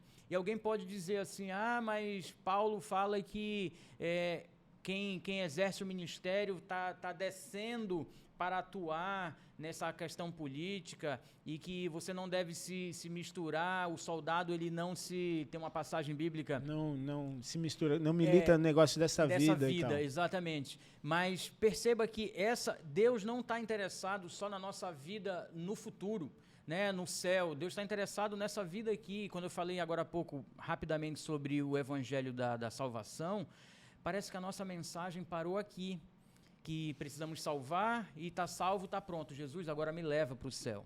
Essa visão escatológica, para mim, ela é perigosa, porque ela nos faz cidadãos descompromissados com o nosso tempo. Ou seja, eu estou aqui, fui salvo, agora eu quero me embora para o céu.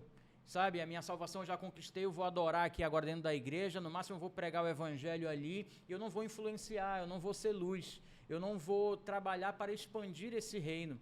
Por isso que eu penso que o evangelho do reino, que foi o que Jesus veio pregar, Jesus ele disse, olha, é chegado a vós o reino de Deus.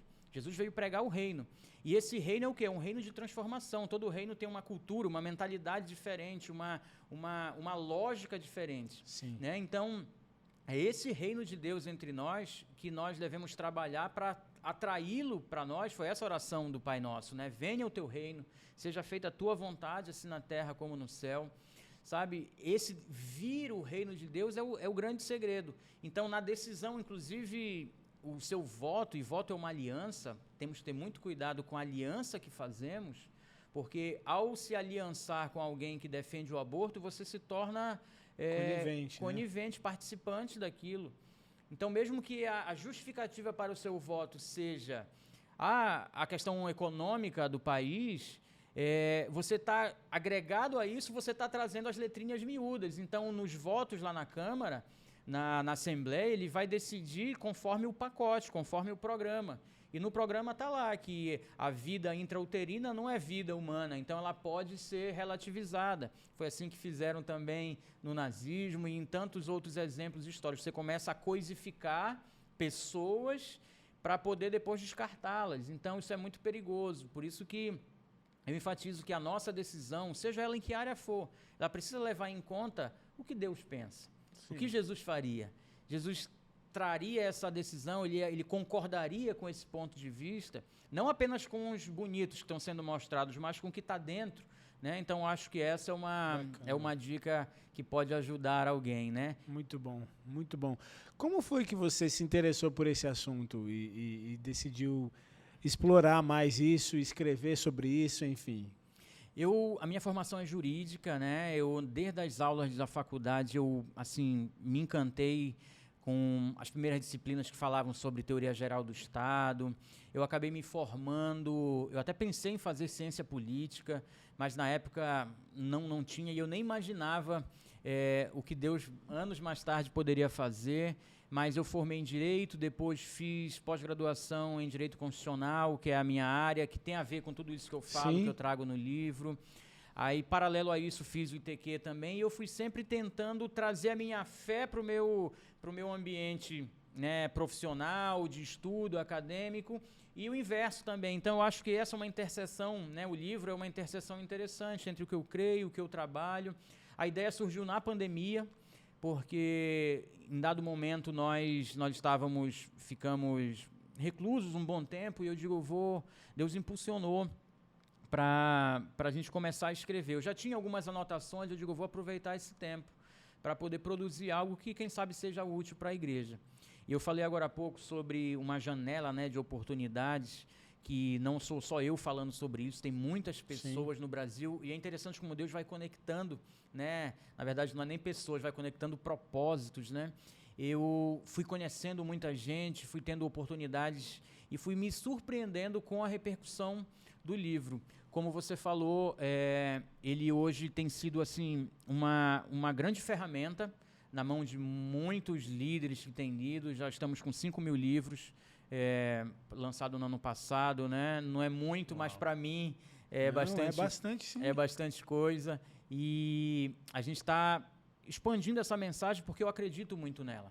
Eu acredito que, de fato, o reino de Deus está em expansão em todas as esferas, e o campo da política é um campo que nós precisamos ter ali a luz do evangelho brilhando, né?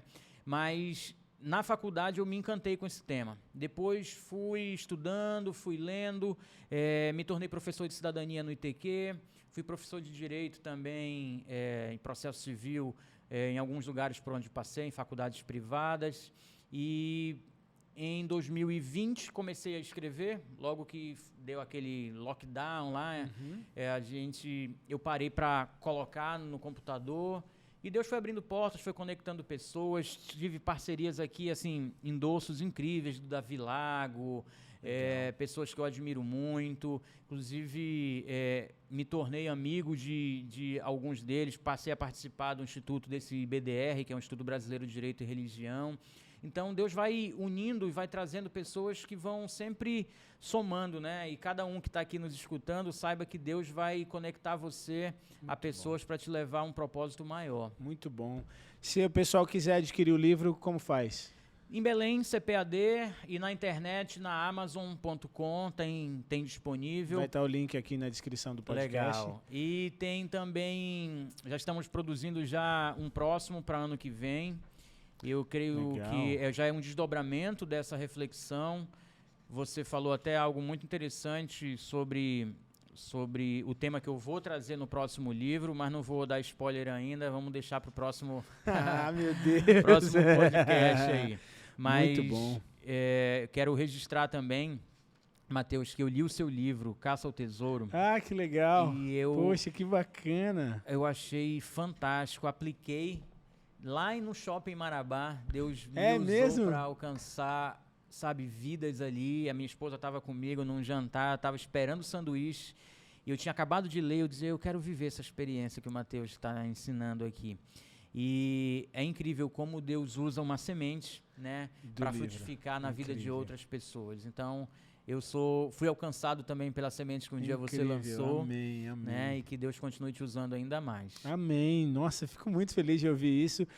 E você vê, né, a gente nem imagina, quando a gente escreve um livro, a gente não imagina onde ele vai chegar. Meu pai sempre falou isso, falou que o livro é uma semente. Na verdade, é uma sementeira, porque você distribui livros e ele permanece mesmo depois que você não está mais aqui, você foi ter com o Senhor, teu livro vai continuar. Sim. Outra coisa que ele fala é que o livro sempre vai chegar onde você não vai, onde os teus pés não vão, as tuas mãos vão através daquilo que você escreve. Então, eu oro para que esse livro alcance muita gente, chegue em muitos lugares onde você jamais imaginaria chegar, em nome de Jesus. Amém. Isso vai abençoar muita gente. E quero registrar também aqui, você falou no pastor Edino, ele também me inspirou muito, já li alguns livros dele, deles, o da Rua Azusa, eu menciono aqui no capítulo 9, que é o do avivamento, que gera reforma cultural. Então, um abraço aí, essa família abençoada de vocês. Poxa, que legal, maravilha. Cara, muito obrigado. Eu que agradeço. Foi incrível, acho que deu pra gente ver bastante coisa, acho que deu pra esclarecer bastante pro pessoal e espero que a gente sente de novo bater um papo mais fundo ainda, em nome de Jesus. Amém. Obrigado, querido. Deus te abençoe. Pessoal, então, aqui na descrição você vai ter aí o link, né, para você adquirir pela Amazon. Você também, se você é de Belém, como ele falou, você pode adquirir pela CPAD. E como que o pessoal te encontra na internet? Eu estou no Instagram, @EvandoMartinsFilho. Evando sem o R. Sem o R. Evando, cara. Não Evandro. E deixa eu contar rapidinho. Fala aí. Eu sou filho, né? Então eu herdei o nome do meu pai. O meu avô servia na fronteira lá em Clevelândia do Norte, extremo norte do Brasil. Foi registrado no Iapoque, o meu pai, né? E lá o cartorário, quando foi fazer o registro do nome dele, engoliu ali o R, aí era para ser Evandro. Teu pai é Evandro. Evandro. Não, teu é Evandro. Teu pai é Evandro. Entendi. Eu herdei o erro. Incrível, cara. Mas é um homem de Deus, amo. Um beijo, papai, mamãe, toda a minha família aí. E estamos aqui servindo a Deus e com essa obra que eu espero que possa ajudar você a pensar a política e o governo de uma forma bíblica, de uma forma até diferente, né? Que possa abençoar a sua vida. Muito bom. Então, as redes sociais também vão estar no link da descrição. Olhando para essa câmera aqui agora, uma última palavra final que você deixaria aí para o pessoal que está nos ouvindo ou nos assistindo. Bem, muito obrigado pela oportunidade, privilégio de estarmos juntos. E nunca esqueça que o reino de Deus é um reino em expansão. Deus está em movimento. Jesus falou que meu pai trabalha até hoje, então por isso Jesus trabalhava também. Não havia dia, não havia hora, e eu quero dizer que não há local, não há espaço em que a igreja não possa estar. Ao contrário, nós devemos influenciar todos os lugares. A luz, ela irradia o seu brilho em todas as direções. Então, que você possa irradiar a sua luz em todas as direções, ser luz desse mundo, ser sal dessa terra. Jesus, quando fala sobre isso, está nos posicionando como influenciadores. Então, seja você um influenciador na sua geração, na sua escola, no seu trabalho, onde você estiver posicionado, que Deus possa te usar. O reino de Deus está em expansão. Deus te chamou para governar, liderar, cultivar a terra e governar. Então, assuma esse local, assuma essa posição que foi dada a você, não ao diabo. Foi dada a você, a nós, como filhos de Deus, que carregamos a essência do Pai. Então, assumindo isso, Deus vai fazer convergir e se cumprir todos os propósitos dele na sua vida. Que Deus te abençoe e nos encontramos aí nas páginas do Governai. Valeu, gente. Fica na paz. Até mais. Até o próximo episódio.